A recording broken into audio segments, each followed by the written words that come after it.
Now, it's Aaron Ramsdale's been speaking to the Players Tribune about his life on and off the pitch, including his brother's sexuality and, sadly, his wife's miscarriage.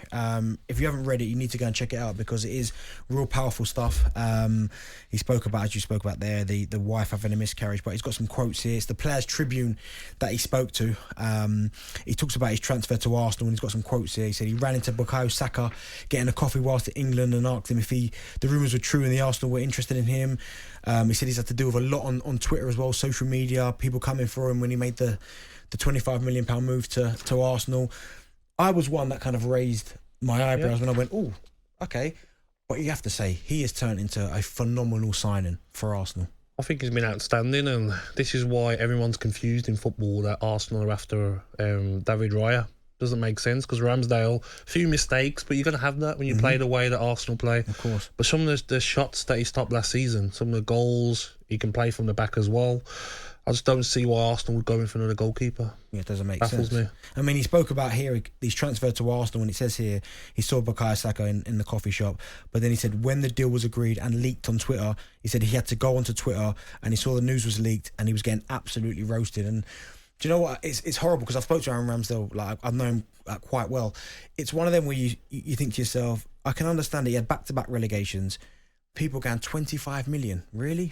Yeah. But I think certainly now you look at it and clearly Arteta must have signed him because of his character, because of his nature, because back-to-back relegations, you've got to be made of something different to be able to come back from that. Well, you can get relegated, doesn't mean that it's his fault as a goalkeeper. Exactly. You know, he would have saved his fair share of shots, but like you said, he's got the character. Nothing's going to keep him down. And what he spoke about there, some of the big things, people don't realise that that footballers, people feel that fans that it should be at 100% every time you're on the field. You don't know what players are going on, what's going on in their personal life. Of course.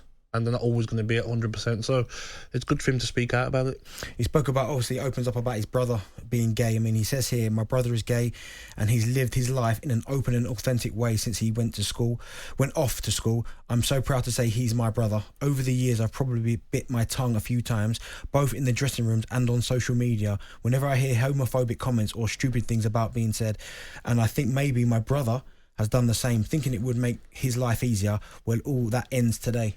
So even that, having to deal with that as well, he speaks about. Exactly, and you know what online abuse could be like as well. Horrific. Like he's mentioned online, Twitter, Instagram, these accounts that can be vile, can't they? But just got to give him credit because even going through all the stuff he's been going through, the miscarriage as well of his wife, he's still putting top performances, and you've got to rate him for that. You do, yeah. I mean, again, he spoke about his wife's miscarriage. There are things that go on in our lives that the public has no idea about, and in the past year, it's been an emotional rollercoaster for me and my family.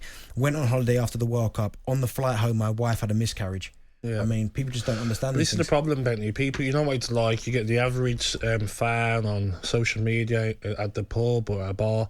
Oh, he's earning £100 a week. He's got to do better than that. But it's like, what's he going through? Yeah. You know, we've seen with Dele Alli now, and everyone's saying sorry. But at the time, why are you driving that car? Why are you doing this? You don't know what players are going on in their personal life. So you have to understand that Ramsdale coming out and speaking about it now shows how strong he is. Absolutely. Well, listen, as I said, if you haven't read this, it's the Players Tribune, Aaron Ramsdale. Really, really powerful stuff. So I urge you to go out there and read it. talkSPORT Drive with Andy Goldstein. Monday to Friday afternoon from 4 on AM, on DAB, via the talkSPORT app and on your smart speaker. talkSPORT.